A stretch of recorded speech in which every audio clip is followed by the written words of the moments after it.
Well, before that development, 4 of the women behind the original allegations against Lord Rennard wrote to the party to demand a new inquiry, telling this programme they believe there were flaws in the way the original one into his conduct was carried out. They say it failed to focus on that charge of bringing the party into disrepute. Who runs the junior party of the coalition? Nick Clegg or an unelected peer called Lord Rennard? That's the question being asked by the women who allege that the Lib Dem peer inappropriately touched them. Lord Rennard continues to defy Mr Clegg by refusing to apologise for his behaviour, a move which has pitted the party leader against one of his most powerful peers, the old guard against the relative newcomers, and the Lords against their Commons colleagues.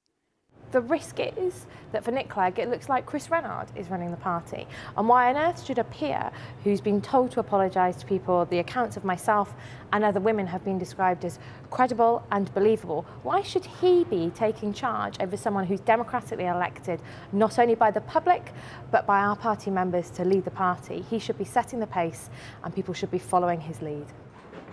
Earlier this week, an official party inquiry into Lord Rennard's conduct concluded that he should say sorry for the distress he'd caused to a number of women, but that it couldn't be proved beyond reasonable doubt that he intended to behave in a sexually inappropriate way.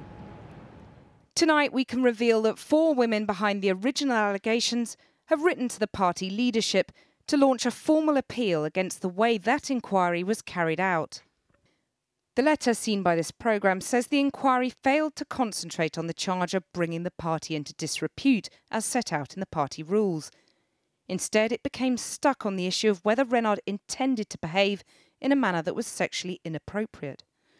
Based on our reading of the party rules, we can find no reason why Rennard's intent should be relevant. It then questions why Mr Clegg is apparently powerless to prevent Lord Rennard having the whip returned to him, allowing him to vote with other Lib Dem peers for the first time in almost a year. It points out that when 3 Aberdeenshire councillors voted against the party line on Donald Trump's controversial golf course, they were suspended from the Lib Dems. It continues, are we to conclude that disloyalty is a punishable offence in the Liberal Democrats, but that sexual harassment is not? Many professions, all the political parties, the armed forces, the police, still operate this Victorian system where you have to have a certainty or a beyond reasonable doubt test before you can expel a sexual harasser. So these rules become a charter for sexual harassment.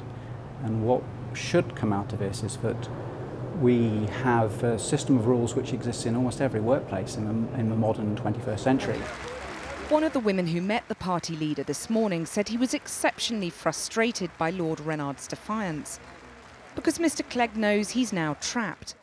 If he takes further action against the peer, who continues to deny the allegations, he'll incur the wrath of the Lords. But if he does nothing more, the women and some of his MPs say his authority has been fatally undermined.